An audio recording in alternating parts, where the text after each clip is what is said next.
together. Ready? 1, 2, 3.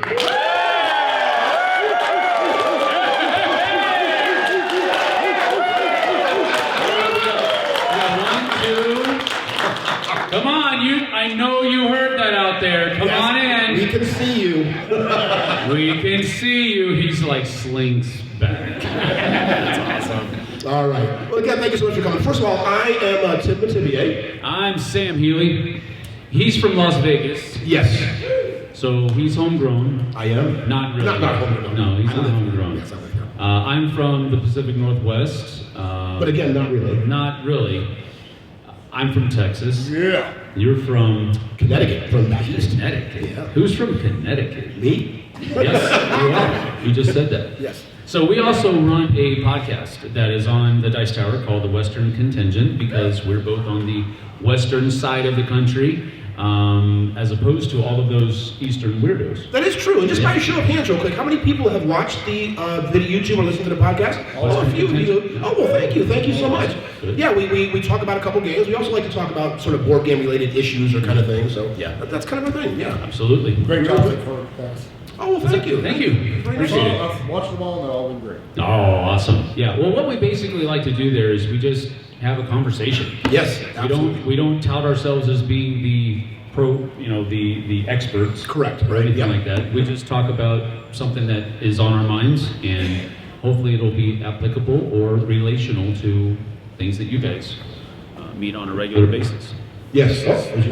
This is chopping out. All right, there's another one here. We got one in the middle we can use as a reserve. So, yeah, Sam and I talked about this. What we would like to present here, this is kind of really, really important to me, right? Because I travel a lot, and I always have games with me. I have to have games with me. Because, again, it's probably the same with a lot of you like it is with me. I'm not like an introvert, per se, but I'm not going to say I don't like people, but I don't. He doesn't really like anybody. I don't have it. It's just sometimes it's hard, right? Like just to meet random people, but a game it's just so easy, right? It's just great to bring people in, and that's what it means to me. Like, super.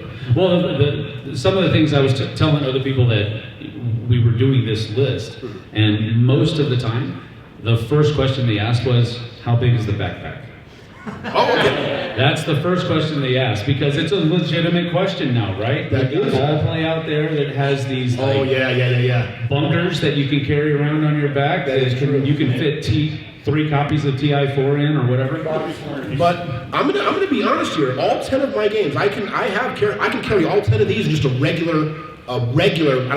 I don't know. Is there a certain name for a style? Jan Sport, I think, is probably what everybody would immediately think of. Okay. If you talk about a regular size backpack. All 10 of these could fit into it. Yes. And I'm not kidding. I probably bring at least 8 of these every single time. Yep. All the time. All the time? Yes, I do. All the time. I really do. I'm not kidding. I don't know about that. No, it's true. Okay. Cool. All right, I'll take your word for it. I also went the same route. So all 10 of my games will probably, I didn't test my theory, but I'm pretty sure all 10 of mine will fit in a backpack as well. And mine at the same time. You may not be able to carry an extra pair of socks, but but you'll have plenty of boxes that you could strap to your feet if you need it. There you go. Absolutely. Yeah, All right. So let's go ahead and get started. I'm going to start with my number 10. Now, the reason this is number 10 is it's a game I love. I absolutely love. It's a very sort of niche game. There aren't a lot of people who play it. And also, I have to kind of tell the truth. It's one of those kind of games, when you're that kind of player, people kind of know you're that kind of player, and people sort of don't like us. And I only sort of play at conventions. I unfortunately don't get a chance to play this in my real life. And that is Tishu. So how many people by a show of hands know what Tishu is? Okay, so most of you don't. So what Tishu is, it's a climbing shedding game. Is anybody familiar with the game Big Two? Okay, well, pretty much every Asian country in the world plays a version of Big Two. What climbing means is if I play a single, like a 7, the next person has to play an 8, or you have to play higher. If I play like a full house, you have to play a higher full house. If I play a straight of at least 5 cards, you're gonna play higher. And you wanna be the first one to get rid of your cards. That's where the shedding comes in.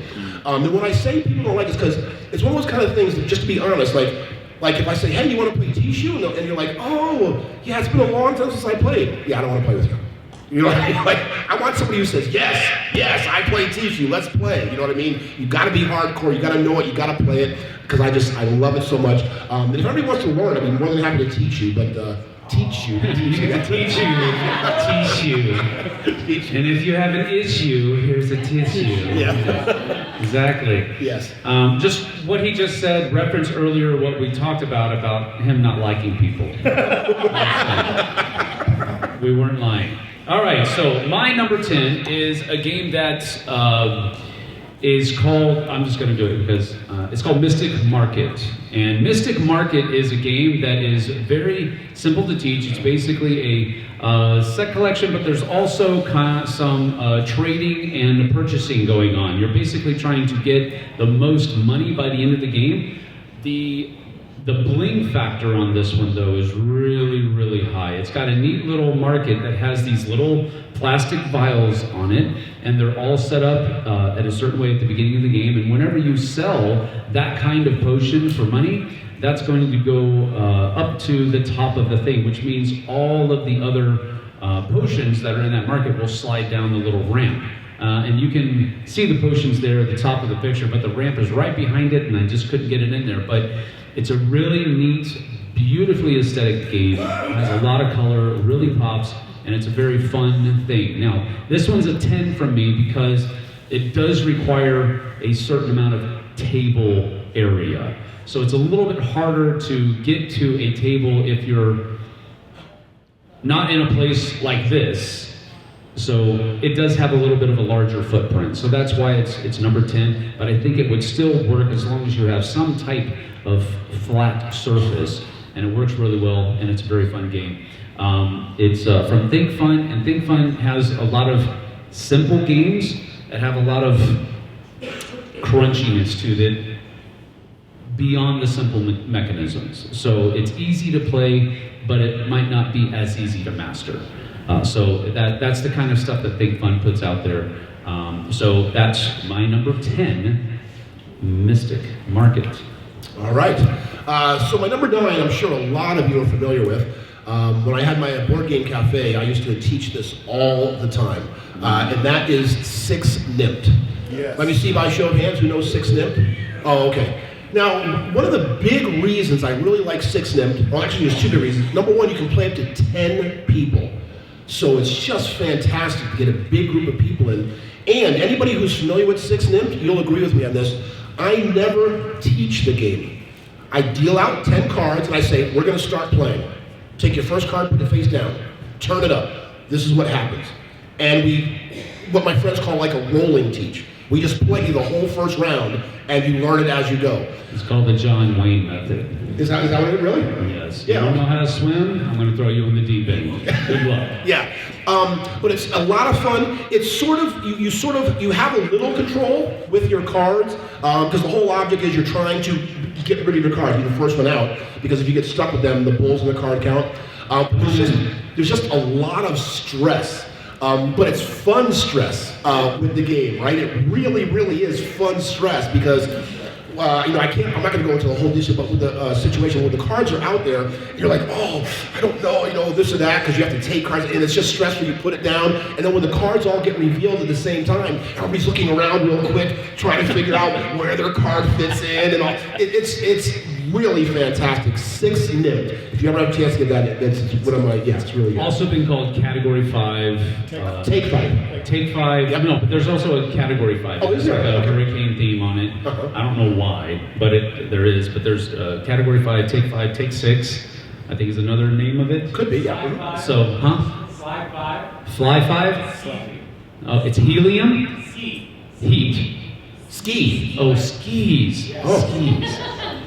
I don't know, the SK just didn't come out. I just heard the E. I was like, I have no idea what you're talking about. But okay. Awesome, all right, thanks. So yeah, that is your number 9, 6 Nimmt. All right, my number 9 is a game that I think it might be one of the oldest games in my collection. And I still have the, I don't even remember who published it. It's going to come up here, I'll just put it up there. This is called For Sale. Oh, fantastic. For Sale is a great little game that is super easy to teach. Now, if you keep it in the box, which I know a lot of people with these backpack games, they don't necessarily do. They put them in a Ziploc bag. Because more often than not, most of these games are a bunch of cards. Or a bunch of cards and a few components, other types of components. So you can just put it in a Ziploc bag. You'll greatly have more room in your backpack if you do that. You don't have to. It still comes in a pretty small box. But this is a really cool game, and it's all about simply selling your properties, buying your properties first for as little as possible. So it's a bidding game in the first half of the game. And in the second half of the game, you're taking those properties that you purchased and you're trying to sell them for the most money. And whoever has the most money at the end of the game wins. And the money that you have at the beginning of the game, if you have anything left after that first round, that will count as points at the end of the game for you as well. This is a super easy teach, and it does not require a lot of table space. So this is something that you could play around a campfire, maybe not near the campfire because it is made out of paper, but you could play it on a sleeping bag or what have you. It doesn't really require a table. There are some little coins that you should probably keep track of, but other than that, this is very, very much a mobile game, and it's very fun as well. So that is Stefan Dora's For Sale. Yeah, it has been around a while. That's a really good game. I love playing For Sale.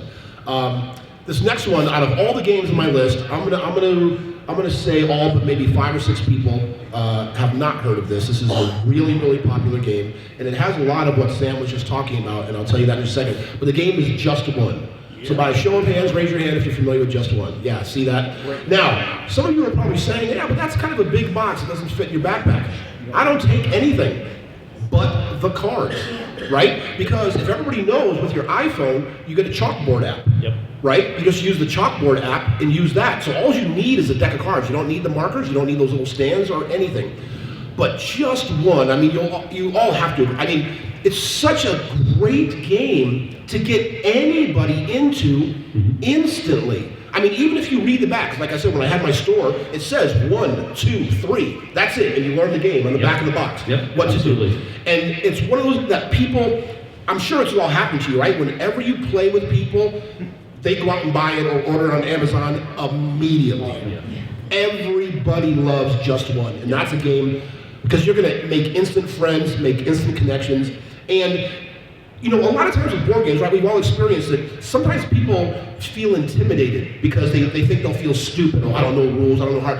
Nobody ever can feel stupid, like, you know, with Just One. Like, it's just such a fantastic game. So I always travel with Just One. It's a great icebreaker. It's a great icebreaker. It's one where if you have a bunch of people that show up and they don't know each other, and they don't want to really jump into a big game right off the bat, this is a great game just to pull out and teach them how to play, and it gets them in the mood of playing games, if that makes any sense. So that's a great pick. Pick. All right, my number 8 is a very small game, and it has a bunch of little big light tiles that are very cool. I'm very much an aesthetic gamer, so I like colors, I like chunky pieces, I like things that just make an impression, whether it's tactile or, wow, that just looks really good. This one's called, it's by Backspindle Games, it's called Kodinka. Kodinka comes in a very, it's probably a box that's about that big. And it has everything packaged in there, really cool. It's a game that is basically just an abstract strategy game where you're going to have 3 cards that have certain types of patterns on them. And what you're trying to do is you're trying to get your 4 colored pieces into those patterns so that you can score that card, and the first person to score all 3 of their cards first wins.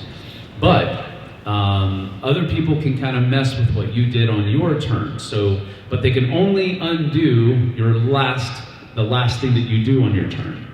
That's a major rule. They can't undo everything that you did. So you just basically have to kind of think ahead a couple of turns and what could possibly happen, what they're trying to possibly do, because after a few games, you pretty much know what all of the patterns are in the games, and most of them are pretty simple. They're, get everything in a diagonal line, or get everything into a square, and you have your 2 white pieces up on this side and your 2 dark pieces up on this side. So it's kind of like a checker pattern. It's stuff like that, and the first person to get all 3 of their patterns done first is the winner. And it's a pretty cool thing. It's a very small footprint. You don't need much of a table space to play it, and it's a very fast game as well. So I really enjoy this one. This has really flown under the radar for most people. It's a smaller publisher from Ireland called Backspindle Games. I don't even think that they're making games anymore. I could be wrong about that, but I don't know. This is a great little game. And so if you see it somewhere and you like those kinds of fast, quick, small, abstract strategy games, this is right down that alley. So check that out. I'll have to look that one up. I never heard of that one. Kadinko. Kadinko. Now, all of us probably have Magic friends, maybe even in the family or whatever, who just kind of refuse to play board games. Or I don't know any wizards. Yeah, they're just Magic players and all that kind of stuff. So this game, players. Yes, is a great game to introduce to them. It's a 2-person player only. And it was one of those kind of games when it came out, because I love the game Innovation. I don't know if you're familiar with that. It's a very text-heavy card game. It's one of my favorite games. This is very, very similar-ish. It gives you that same feel as Innovation. And it's called Compile. All right? Main 1. Yes, Compile Main 1. There's a lot of different compiles on BGG. It's Compile Main 1. Okay, yes, it is. Yeah, because that's right. You had to ask me that. Yeah, Compile Main 1. It's a 2-person only game, but it's card play, where you play a card, it does the action, but then it has passive actions on the top and bottom of the card. You can affect other people. It's one of those kind of games where you can be, because Magic has that, right? Because it's been a long time since I played Magic. You can play a card to get rid of other people's cards and do stuff like that. Well, this has all those same sort of things within Magic that really appeal to Magic players.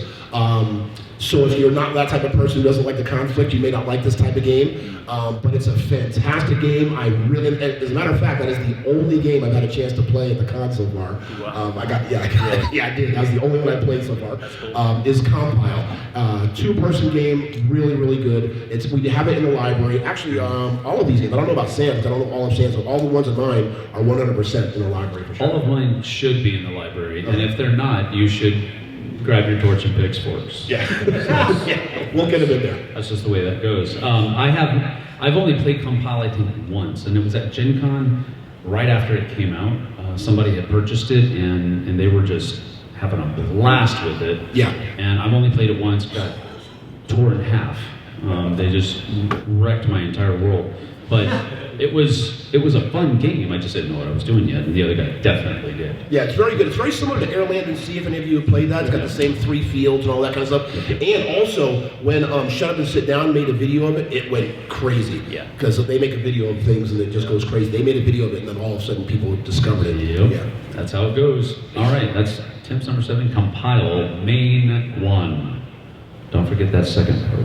You'll buy the wrong game. All right, my number 7 is an older game that just got another version of it made last year, I think, and that was called Silver and Gold Pyramids, but this one is called Silver and Gold.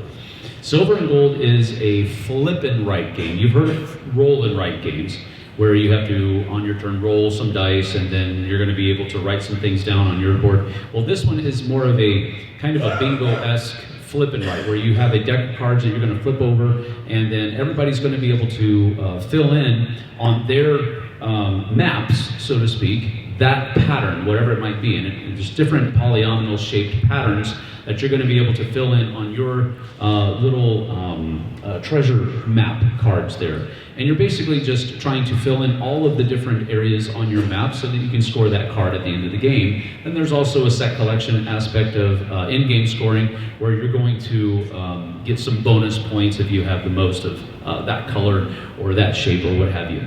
But there's also other things that you're doing as whenever you cover in a gold coin on the map, then you're able to check that off on your other player card.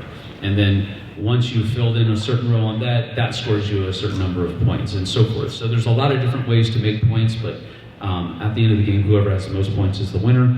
And it's just very fun, I would say the box is about that thick, and it's about that big. So it's not a large box at all. It will very easily fit into a backpack, and it's a lot of fun with very little room taken, whether it's table space or room in your backpack. So that's why it's my number 7, silver and gold.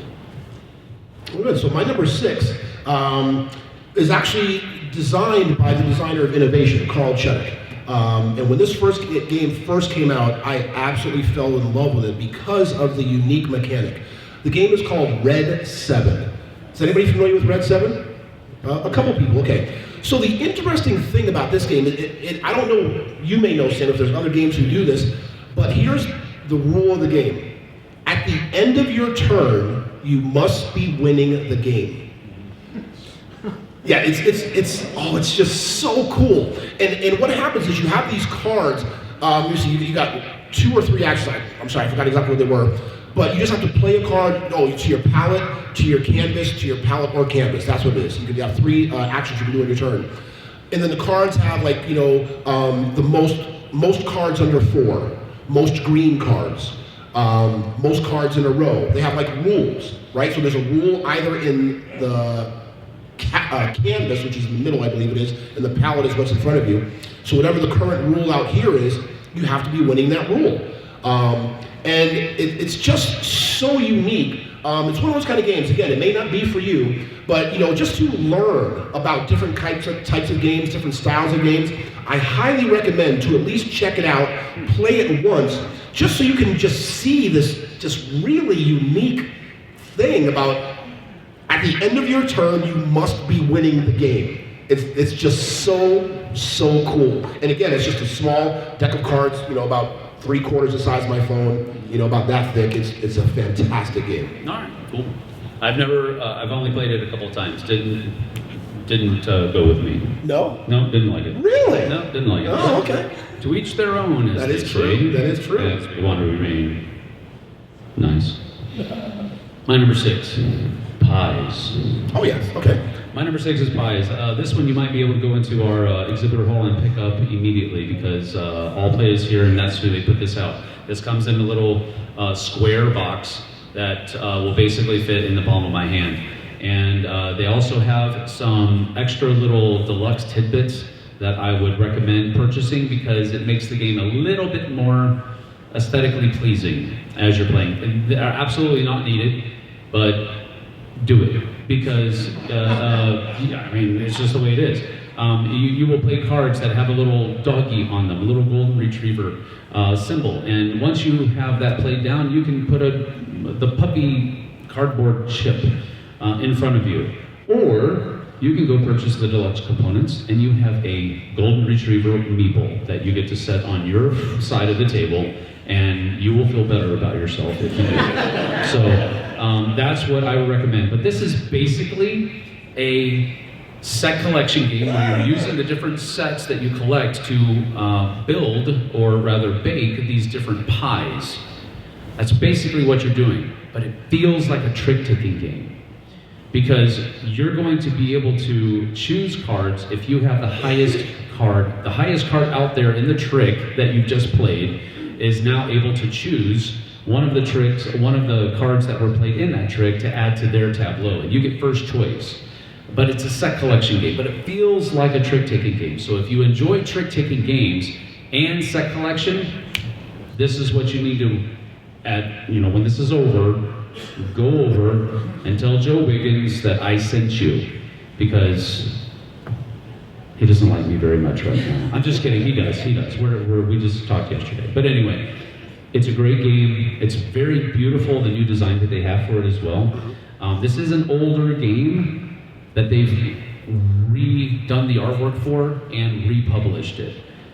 But it's very good. It used to be called Plums, but this one's a very good version of the game. And get the deluxe components because it's worth it. That's my number 6, pies. All right, moving on, number 5. So my number 5, like Sam said, his was like a re-implementation or a rebirth, renewal of a game. So is the one I have, and it just came out either last year or the year before, but it's been really, really hot. And it was a combination of games we probably all played as a kid, Old Maid and Go Fish. and it's Trio, re-implemented from Nana, I believe it was, correct? Yeah, a lot of people familiar with Trio? But again, like I said, it really is, right? Old maid and go fish. And to me, it's almost the same feeling as like Just One, as far as people not feeling intimidated or easy, because most of us all know Old Maid and Go Fish. It's really easy to get into, it's real fun. Even after playing it dozens of times, still the memory part kind of screws you up a little bit, right? Like, really? I just turned over that card. What am I doing turning it over again? I can't believe I forgot already. But it really is a quick, easy, fun game. And the problem with it is, whenever you teach people and play it once, you're going to be playing all night. Yeah. They're going to play that game for the rest of the night because it's just such a really fun, good game. There's an avocado on the cover. Did you know? Oh, what's that? There's an avocado on the cover. I just noticed that. An avocado? Oh, there is up top. Yeah, there's a little avocado right up there.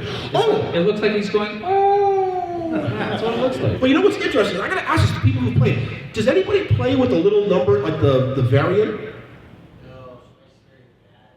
Yeah, I don't either. I tried it once. So what I'm talking about is on the cards, they have like the regular numbers, and on the bottom corner, there's like a spicy, I think it's called, or like spicy variant. I tried it once and didn't like it, so I never play with the variant, ever, at all, just the base game. So. Do you like spicy food?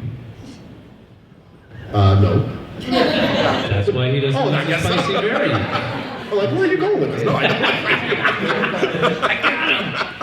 All right, that's cool. I've never played that game. I've never seen it. You've never played Trio really yet? No, I How about haven't. Nana? No, I haven't. Oh, wow.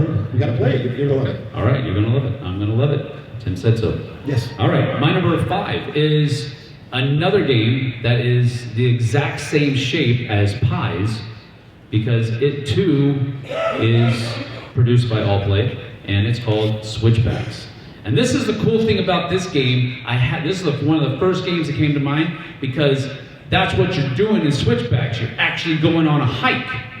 So you have to take a backpack. So this is what came to mind. Anyway, all right, so that was, there's really does not feel like you're taking a hike in this game, but that's the theme of the game. You're hiking up these different trails, you're up these different switchback trails to try to score the most points at the end of the game. And again, Allplay does this by the deluxe components.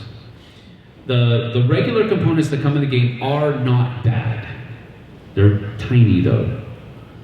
And the deluxe components still fit in the box, and they're a little bit bigger. The little meeples that you get, they're just a little bit bigger. I've got meat hooks for fingers, so the little tiny meeples were really annoying, but the bigger meeples work better. Anyway, here, you have different hex tiles that have different numbers on them, and you're trying to put your meeples on the longer trails. Well, how do you build trails? Well, you have to place consecutive, either upward or downward, tiles next to each other. So if I place a 30 out on the table, I want either myself or somebody else to put the 29 next to it. And then I want somebody else to put the 28 so that I can now play my 27.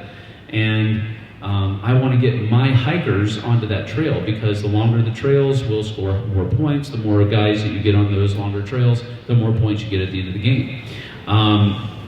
It's a really fun game. It's a really fast game, and it has a really compact box. So that's my number 5, Switchbacks. Oh, good. I haven't tried that one either. I'll have to try that one. Next, for my number 4, everybody has sort of probably their favorite genre: worker placement, engine building, things like that. This is one of the games on my list that has this genre. So one of my favorite genres is cooperative games with hidden information. I don't like fully open cooperative games because there's always that potential for an alpha player, and I just can't tolerate that at all. Not at all. It's not enjoyable. So, but I do love, because to me, when you have a cooperative game with hidden information, that is just, to me, the epitome of trust. Yes. Right? Because you just have to trust that person has the same intentions as you do to win this game, right? And even though you're like, I don't think that's right, you you gotta trust them, right? Because you're both trying to accomplish the same thing. Yeah. And again, this is a game that I forgot when it came out, maybe 2015, so it might be 10 years old or something. I just discovered it maybe 4 years ago, and it was one of those games when I discovered this might have happened to you sometimes, other people. You're like, how have I never heard of this game? This game is phenomenal. Like, why has nobody told anybody? But that is the Shipwreck Arcana. Is anybody familiar with that? Let me see. Oh, a few of you are. Okay. But what it is, it's a very simple. Do you know Shipwreck Arcana, Sam? Never heard of this game before in my life. Oh, you never have? Wow. But it looks really cool. Yeah, it is. It's got the technical appeal is amazing. Yes, it really is. Again, as you probably noticed in my explaining, I'm not very good with going over rules and doing all that kind of stuff because I'm not very good at that kind of thing. But it is just fully cooperative, and the basic gist is you pull out two, what are they called, fates, numbers out of the bag, and you put them down in front of you, and you get to take one of them and put it face up in front of one of 4 cards that has a condition. And the other people just got to try to figure out what your face down number is. They're only 1 through 9, so it's not that, doesn't seem that hard, but it really is. And it's just such a very unique game. It seats up to 5 people. It is a fantastic 2-player game as well. Like, it's a really, because it's one of those, you know, again, with cooperative games, when you get more, like Hanabi is, again, another one of my favorite ones. Sometimes it's, you know, with 3 people, that trust stretches a little bit more, right? Because you're like, oh, and I gotta trust 2, 3, 4 people. But when it's just you and another person, it's all on you, right? Like, you don't have to sort of confer, hey, do we agree that this is the right move? No, I'm just gonna make that decision because it's just me. So that's why it's a really good 2-player game as well. But yeah, that whole genre of cooperative with hidden information is one of my favorite genres, and the Shipwreck Arcana is fantastic. Very cool. Very cool. My number 4 actually is a smaller box than switchbacks or pies. Which, if you know how big those boxes are, is saying a lot. And that one's called Age of War. Oh, yeah. Age of War is an old Fantasy Flight game. It's probably been published by other people before Fantasy Flight, but this is simply a deck of cards that represent different fortresses within feudal Japan, and then you have a set of custom dice, and you're going to be rolling those dice kind of Yahtzee style to try to conquer the different fortresses that are out on the table. Once you've conquered a fortress, you put it in your tableau, and it becomes your fortress. And if you can conquer an entire set, then you can take all of those and flip them over, and now they're yours for the rest of the game. And of course, they're worth more points than they were if they were face up. But the trick about this is that whenever you're trying to conquer fortresses on the table, if somebody hasn't got that whole set and flipped it over yet, you can conquer some of your players' fortresses as well. And it's this really cool kind of tug-of-war mechanism that's going on, because you're trying to get all of these, you're trying to get the sets, because when the last fortress is gone, that's when, or when it's controlled by somebody, that's when the game ends, and then you tally points, and whoever has the most points is the winner. It's a very fast game, probably about 30, maybe 40 minutes, depends on how the dice rolls go, really, but it's really a fast game, very small package. And you don't really need any table at all. You just need some type of surface that you can roll dice on. A really fun game, and it's a very good palate cleanser, especially if you're at like a board game night or something like that. You can play it in between 2 other larger games, and it's a great little thing. Yeah, like a great filler game, yeah. Yes, so the custom dice are fantastic. The artwork on the cards is whatever. It's, you know, I don't want to try to breathe too much life into where it's not necessary. It's a very fast, fun dice game, and that's what it's supposed to be. That's my number 4, Age of War. Yeah, I forgot all about that one. I used to teach that a lot at Mapleville for brand new people, because you get to roll dice, set collection, real easy to get into, real easy to understand. Yeah, Age of War is fantastic. Yep. I forgot all about that one. All right, number 3. My number 3, I believe, just came out last year. It wasn't available in English for a while, even though the box, I think it had American rules. It was just printed in German. Again, very small thing, only, I forgot how many cards, 18, 30, 72 cards, I believe it is. That's Kabanga. Yeah. Anybody played Kabanga yet? Oh, wow. Two people. Only 2 people. Okay. Yeah, I know. Now, the reason I have this up here, and I'm sorry, I'll apologize now, but one of the library copies is actually in my backpack. I thought there's only one in the library. So if you can't find it, you can blame it on me. I'm sorry. But Kabanga is fantastic. It's very simply, you got 4 colors out on the table, and then on each side, like I'll just pick yellow. So say this was yellow. You have, say, a 4 on one side and a 16 on the other, okay? Now in your hand, you got cards. So say there's a 4 and 16. What I want to do is I want to play a card that creates the least differential between the 2 cards on the side. So if there's a 4 here and a 16 here, I would take my yellow and put maybe a 5 down. So between 4 and 5, there's 0 cards. So I can't get Kabanga. However, if I had a bad hand, and there was a 4 and a 16, and say the 4's here, and I played an 11, that means any card between 4 and 11 is up for Kabanga. So at the same time, everybody around the table is just going, Kabanga, Kabanga. Any of those cards they have between 4 and 11, they get rid out of their hand, and then you have to draw a card for each card you got Kabanga. Yes, and the object of the game is to get rid of your cards first, obviously, right? And what the best part of this is, it really is, in the rules, it literally, I am not using hyperbole, it literally says, throw the cards at the person. I am not joking. It literally says that. And it's so much fun because you're literally like, Kabanga, That doesn't sound fun to me. That sounds like I'm gonna get a lot of paper cuts. Yes. And you know what? I emptied my backpack actually to look at these games, and I might have left them at home. I'll have my wife drive it over. Wait, you checked it out of the library and then you took it home? No, it's actually. You're not even supposed to take it back to your room. No, Sam, it's actually been in my backpack for a couple months now. So. I'll have my wife drop it off. I need to put it back in the library. I forgot all about it. But because we put it in one of those little deck boxes because we sleeve it, and once you sleeve cards, it gets kind of ruined. But it's up to 6 people, and unfortunately, it sort of needs to be played with the higher player count, right? If you can get closer to 6 as possible, that's the most fun you're going to have. But I highly recommend it, Kabanga. And it's one of those Amigo games. So if everybody's familiar with the Amigo line, I think, do they do 6 and 2? No? Yes. Yeah, so they do all those little small cards. It's part of the Amigo line. Yeah. Big Tom's gonna Kabanga you when he finds Yeah, I know. All right, my number 3 is a beautiful artwork game, and I found it out of nowhere. Basically, I was in Zulu's Board Game Cafe up in Seattle, and well, it's not Seattle, but it's in the Seattle area.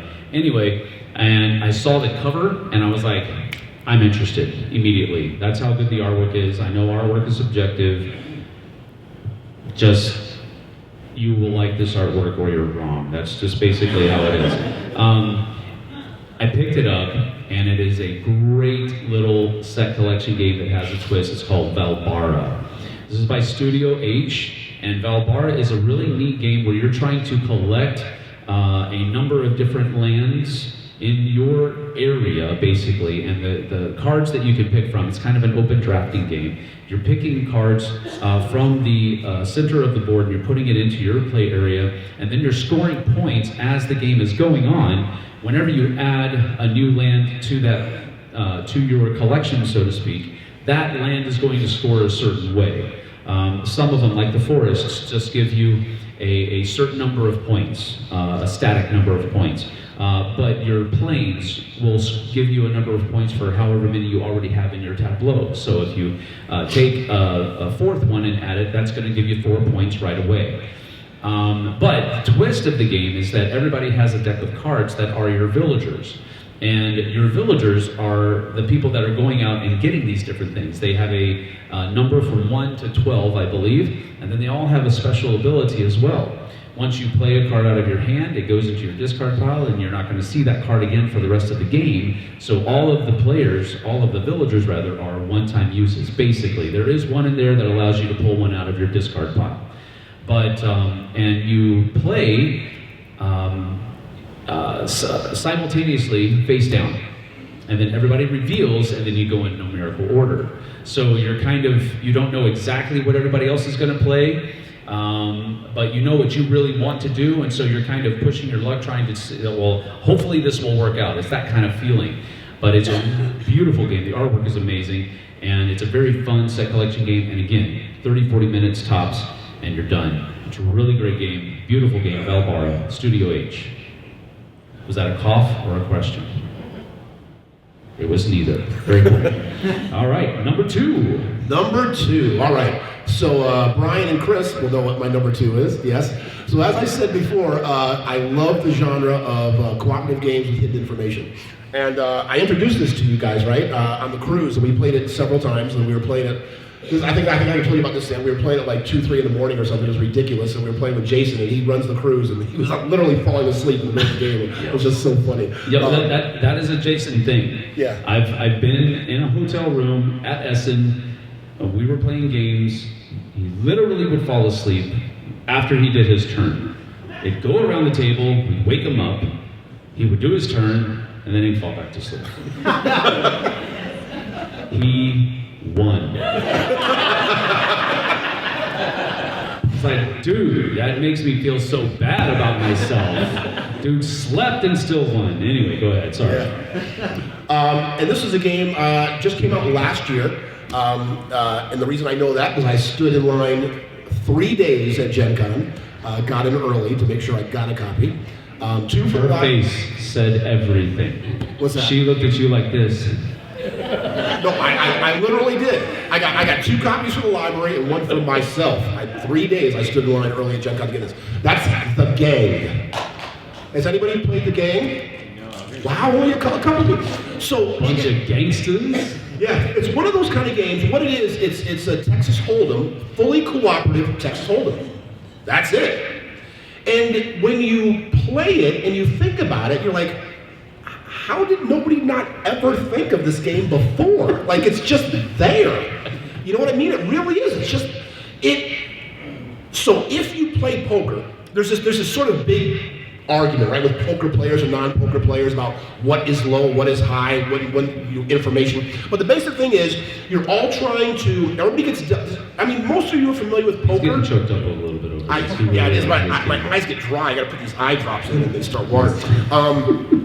Do you guys, is everybody pretty much familiar with like poker? Like, just basic poker? Okay, what it is, it follows the same rule as Texas Hold'em. Everybody gets their 2 hole cards, and then you have 4 rounds. So at the first round, what you're gonna do is fully cooperative without talking. Say there's 5 of us in the game, there's gonna be chips numbered 1, 2, 3, 4, 5.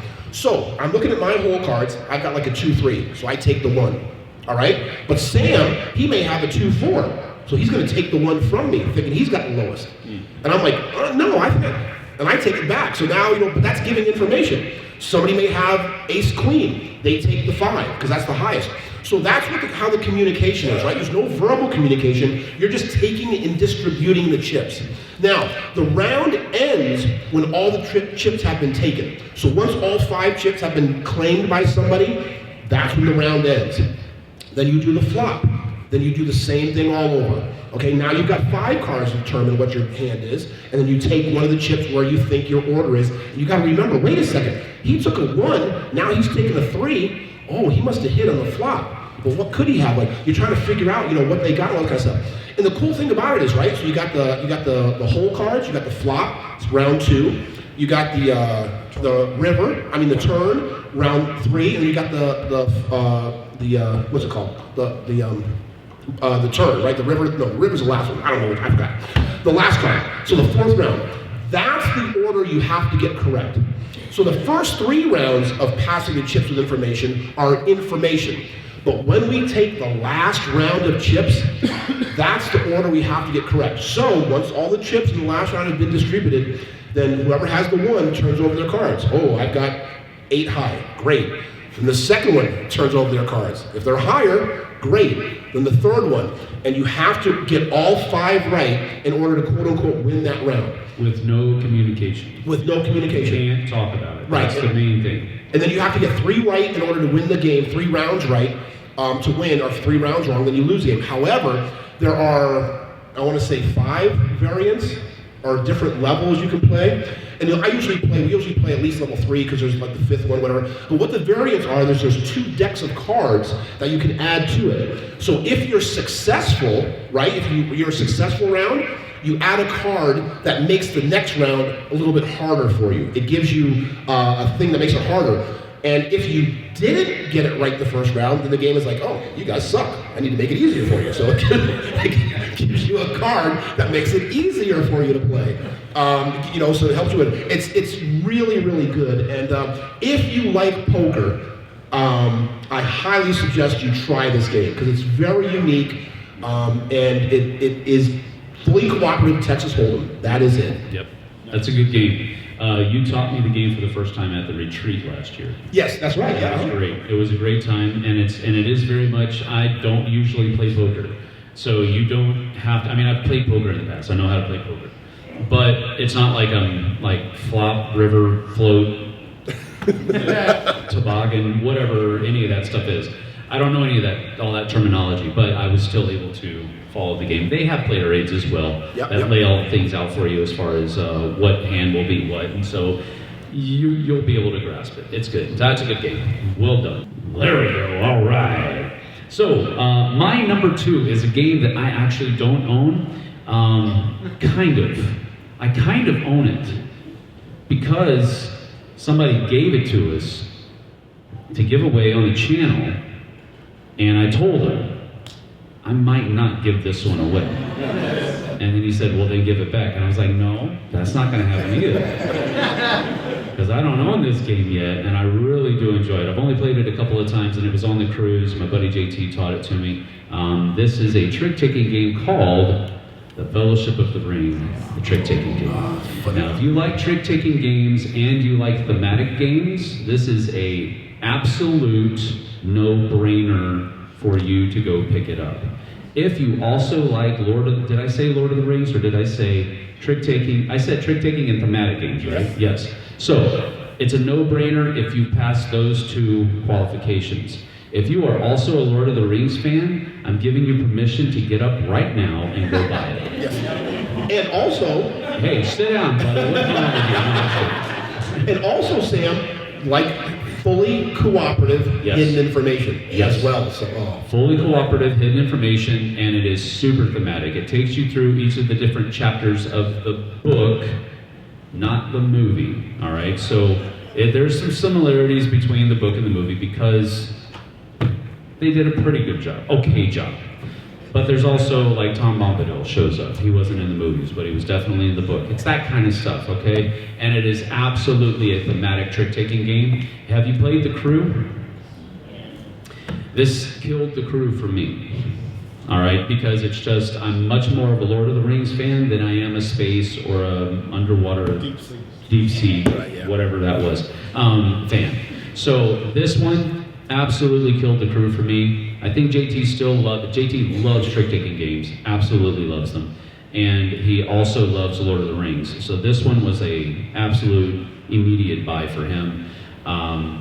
But for me, I haven't purchased it yet. And if I play my cards right, I won't have to. I don't know how that works. Because Tom knows. Dang it. I'm gonna have to buy it. That's just the way it is. Or not. Yeah, that is an excellent choice. Have many of you tried that yet? Is it 20 scenarios, Sam? In the 24. Yeah, 24. For some reason, I had 12 in my mind, but yeah, 24 is correct. Yes. Okay, so that's a lot of like scenarios to play through, because if any of you have played those type of games, whether it's like even like a Pandemic Legacy or whatever, you fail a lot, right? Yeah. So you get to play them over. But you build up, and the first one's really easy, the second one's a little bit harder, the third one's a little bit harder, and they're little tiny twists, but the thematic part of choosing who you're going to be. Oh yeah, I know, it's awesome. Yeah. So cool. Yeah, and then new characters get introduced in the timeline of the story. Yes. Like, yeah, it's really good. So yeah, if you are a really big, like Sam was saying, Lord of the Rings fan, you'll be like, wow, I can't believe they did that. Wow, it's really straight on. It's really, really good. Yep. All right, and finally, Number one. All right, I'm probably gonna get a lot of boos here because people might think it's a cop out, but it's the truth. oh Yes. yeah. Yeah. Sorry. We'll let you have it, buddy. It's okay. Yeah, my number one is just a deck of playing cards. All right, go ahead and boo me. I know. Go ahead and boo. There's a lot of games to play. I know. You all waited for that, right? How lame. I know. However, with that being said, I always bring my cribbage board with it, okay? Because I'm from Connecticut, grew up playing cribbage my whole life. However, I did this video a long time ago called like, what could the Wizard of Oz teach us, or what could the deck of cards, Wizard of Oz teach us about playing games with like a deck of cards? Because we're always looking for the latest hotness, right? The latest, greatest game. What's the term we use? Like people. Cult of the New. Yeah, there we go. Cult of the New, right? But I did this little video about how, we've had it all along. Like, when they get to Wizard of Oz, you've always had a brain, you always had a heart, whatever. The deck of cards, look how many things you can do with the deck of cards. We don't need to get the latest, greatest hotness or Cult of the New. You can play hearts, you can play spades, you can play euchre, you can't play euchre because that's a different kind of thing. But, pitch, setback, rummy. There's just so many things you can just do with a single deck of cards. And again, pretty much anybody we know is going to know some card game, right? Anybody you meet is going to know a card game. Mm-hmm. But I do sort of carry my cribbage board always with me with those deck of cards because I just. So his number one is cribbage. Everybody, come on. Well, yeah, kind of, sort of cheating. But anyway. I had to throw that in there because just so many things you can do with just a plain deck of cards. And again, sometimes I think when we start playing games, as we become gamers, we do sometimes just forget, chess, backgammon, cards, all those just classic games that they're still great and they're still around. That I suck at, that I don't like playing. We just moved, and I think we threw away 2 or 3 decks of cards. At least. But they were well used or neglected, one of the two. They didn't look good at all. But they were probably missing cards, which is why we threw them away. We're not monsters. Right, but you can take a couple decks, you can make a hand and foot deck. You can put those together, you can mix them. Nobody does Is that a game, hand and foot? It is. That's a great one too, yes. I love me some card games, boy, I tell you. I do, I love me Well, some I've got a card game for you then, all right? My number one is not a deck of playing cards, but it is a card game, and it is just been put out by Pandasaurus here in the States, and it is a Viking-themed game. I am a Viking-themed player guy, so I like Viking games. He does. I remember Viking, And yes. this one is Knarr. Knarr is an amazing game, period, full stop, end of discussion. You're wrong if you disagree with me. And I mean that. I was joking earlier. I mean it now. But no, this is really, this game comes in a box that is about the size of Valbara. It's about the size of, slightly larger than Codica, about the size of For Sale. But the amount of game that you get in this box greatly trumps all of those others. And that's why it's my number one. It's not because it's a Viking themed game. Well, yeah, it is. But the Viking theme is the frosting. It's the cream on the top of your hazelnut macchiato or whatever you want to, whatever it is that makes what you like that much better. That's what the Viking theme is for me on this one. What you're doing is you're building up your team of Viking crewmen for your longboat, and you're taking your longmen on journeys to go to distant lands to gain glory, reputation, riches, what have you. And as you're doing so, you can basically do one of 2 different things on your turn. You can either build your crew, which is taking one of the Vikings in your hand and putting it into your crew, or you can go on a journey, which is where you're going to actually use, physically use the cards that are in your tableau to accomplish these different journeys. And it is a race to get to 40 points first. First person to get there triggers the end of the game. That round is finished so that everybody has an equal number of turns. Whoever has the most points at the end of the game wins. It's a super easy, experience, and I don't mean to say easy in that if you don't understand it, you're dumb, but it is an intuitive experience, if I can put it that way. There's just so many cool things, and I don't want to bore you with all of the details. Just trust me. Go buy it, because you'll probably like it. Most of the people that I've purchased it to, Joey was just telling me yesterday that he finally went. He said $30 is too much for the game, and some site was selling it for 14, so he bought it. And I said, well, it's $30 is definitely not too much for this game. Because he said it was just a card game. Well, no, yes, you just have cards, but there's so much more going on there. And so don't overlook it. $30 isn't that much money, especially comparatively speaking. People are dropping $300 on games nowadays. So $30 is a drop in the bucket for most people, not everybody. Anyway, Knarr is a great game. That's the point. Number one, Knarr, definitely better than a deck of cards. I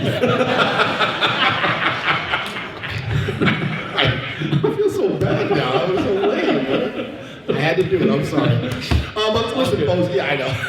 Thank you so much for joining us. We really appreciate it. And just remember, we got panels in here at 1 and 3 every day. This is 1. 3 o'clock today is about game design. 1 o'clock tomorrow is Jackie Fox, who designed Rock Hard 1977, which was arguably one of the hottest games of last year. And then at 3 o'clock tomorrow in here is Thinker Themer with the guest Brothers Murph, talking about the top 10 games that made their relationship stronger. And tonight we do have a variety show in here. It's a comedy magician. So that show starts at 8 o'clock. So come on and do that. Because what we try to do is here is give you a little taste of Vegas or whatever, some kind of show, while you're here in town, totally free at the convention. But again, thank you so much for coming. I'm Tim from Las Vegas. I'm Sam from the Pacific Northwest. Thank you guys. Bye-bye.